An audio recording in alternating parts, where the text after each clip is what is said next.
নমস্কার, বাংলার কথা চ্যানেলে সকলকে উষ্ণ অভ্যর্থনা জানাই। এটি কোনো গল্প নয়, বাংলার বয়ে যাওয়া হৃদয়ের স্পন্দন। আমাদের ট্যাগলাইন ভুবন মাঝে মানুষের ইতিহাস। এখানে প্রতিটি ঘটনায় উঠে আসে বাংলার সুমহান ঐতিহ্য, বাংলার অতীত, বর্তমান এবং ভবিষ্যতের কথা। আজও আমরা আপনাদের জন্য নিয়ে এসেছি সেরকমই কিছু কথা। কুকুরের মুখ থেকে বন বিড়ালের ছানাকে বাঁচালেন পরিবেশ কর্মীরা।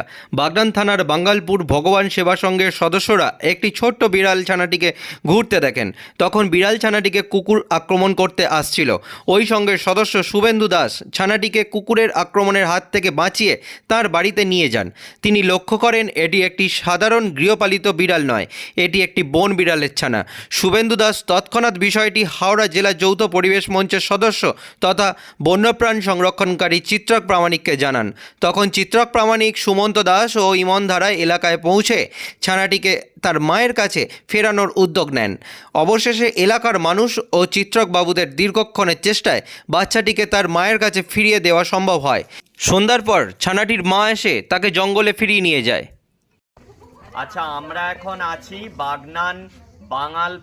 বাঙালপুর উত্তরপাড়া ভগবান সেবা সংঘের কাছে। তো এখানে আজকে রাস্তার ধারে একটি বন বিড়াল বা জাঙ্গেল ক্যাটের বাচ্চা এই ভগবান সেবা সংঘের সদস্যরা পায় এবং এখান থেকে শুভেন্দু দাস আমার সঙ্গে যোগাযোগ করে। তো আমি এবং পরিবেশ কর্মী সুমন্ত দাস ও ইমন ধারা আমরা এখানে এসেছি। তো আমরা খোঁজ খবর নিয়ে জানতে পারি যে বন বিড়ালের ছানাটা ছিল মুক্ত মান্নার বাড়ির কাছে।